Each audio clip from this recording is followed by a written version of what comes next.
sabar 40 dina ora pareng buka. Sagah. Kula sagah. Kaya ngono. Yo kuwi.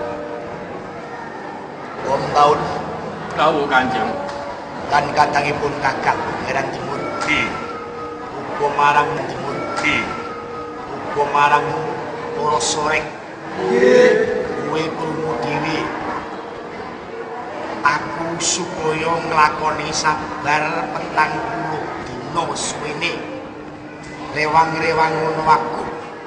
Kuwi aja beda marang aku. Nek kuwi beda marang aku ora dadak sesuk-sesuk. Saiki ra mati. Lho. Lah wong durung wae kok wis paring duka iki kepiye to? Menapa sampun dipun wiwiti kok? Ayo sudah dimulai. Piye? Palaksani mugi-mugi sedaya srana menika kula saged ngalambai lan tinabulan ciptaning manah kula. Wong tuwa tansah nyuwun ana Gusti kemurbing mati. Muga-muga kabeh karepmu bisa kasembadan. Aja lali sembahyang tahajud. Mas Gusti sareng sampun rampung angin kula tilarkan paten sepang sampeyan kepareng kula paten pada langsung ingkang paten sepang. Assalamualaikum.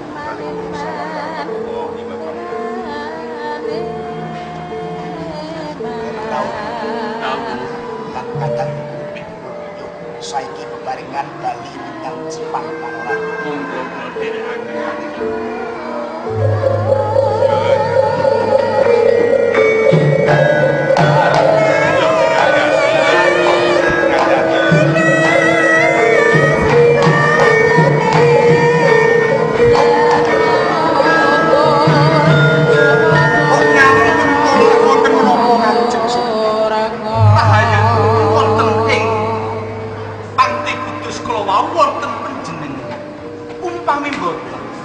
Menawi badhe ketemu kula wonten ing panti Kudus Kakang Kumanan. Sampun Gusti Kanjeng.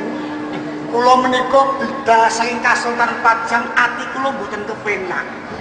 Najan to wonten ngawala kunjuk kersa panjenengan supaya tindak mirunggan apa tumon wong sultan kok tindak dhewe. Manah kula menika mboten sekeca mula kula nderek panjenengan. Inggih Kakang Kumanan. Samenika ngersakaken tindak pundi? Badhe kondur wonten ing Kasultanan Pajang. Wonten menapa? Kanjeng Sultan kepareng matur lepat nyuwun pangaksami. Wonten napa, Pak? Menika sampun celak Gunung Danaraja. Menapa mboten prayogi ngersa dalem kampir dhateng Gunung Danaraja mertinjo ingkang raka kanggo Ratu Kalinyamat. Oh inggih. Menika sampun celak kalih Danaraja. Kados Ngaten mawon, Kakang. Ingkang ngertos margi tumuju wonten ing Danaraja rak panjenengan. Dados prayoginipun panjenengan angrumini lampah kula mangke ngabadhe gantos kapak. perkawis menika mangke badhe kawula aturaken dhateng ngersanipun Gusti Ratu Kalinyamat. Oh inggih. Nyuwun pamit monggo.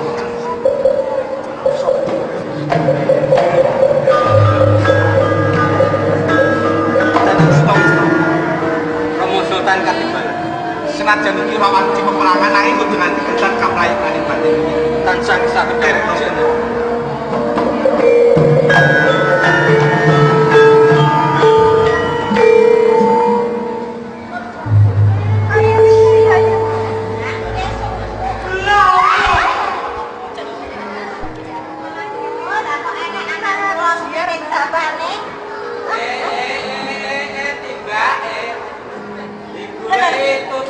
Tutup kene. Iki bocah wedok-wedok turut alas kowe anak sapa kowe? Hah? Bang Dik. Yo malah diseneni iki lho. Oh, Cahaya ayo sabare turut alas. Kowe iki lho rumangsamu iki anakmu ngono kok piye teko-teko nyeneni bocah. Kowe aja nyedak aku rupamu kaya badak. Lah wong rupamu kaya ngono kok ngelokne aku badak. Lah wong kowe nyambumu gatel. Rupa aku kaya perimus kok lele. Malah perimus. Iki sapa sing dadi ketuaan apa iki? Aku. Terus arep nyapa nek teko ketuane arep ngapa? Oh alah Mbak wong tekon masa ya arepe mengandung alkohol. Wah, lah wong potongane kaya kowe iki nek teko cah ayu-ayu berbahaya. Lu masamu aku wis jina. Lah wong kaya kowe kuwi. Ora, aku ki gumun. Sakmono mbane ki elek-elek basa iku ayu dhewe. Rene le. Kowe omong-omongmu kok iwake kok rada atos ngene ta le, Rene. Piye? Liyane elek-elek. Ngene. Wong bocah kok rumangsaku kok. Kowe ki ora ngerti ki mbah ngono apa piye? Ya, abak ora enak banget. Lah lumrah le nek aku ki elek wong wis tuwek. Kowe ora roh jaman Iki ngono babonane. Kira kejayaanku le. potongane gede kejayaan banget. Wah, aja wahina kowe. Sopo? Ah niki para panganan-panganan. Perawan-perawan. Gesek iki Ini aja maju ngene aja Pak. Disoprek. Kula niku nggih kabeh. Iya iki kok ora ketok gambare blas. Teko ngriki cah wedok itu ayu-ayu kok melumpuk teng ngriki. Anu Mbak, Sajae karyawan Pak. Loh iki. nah, iki kendel. Lah iki ketoke ganas lagi. Anu, wis jelas iki. Nah to iki kena haus saiki iki. Aku malah wedi susu aku malah. Kene.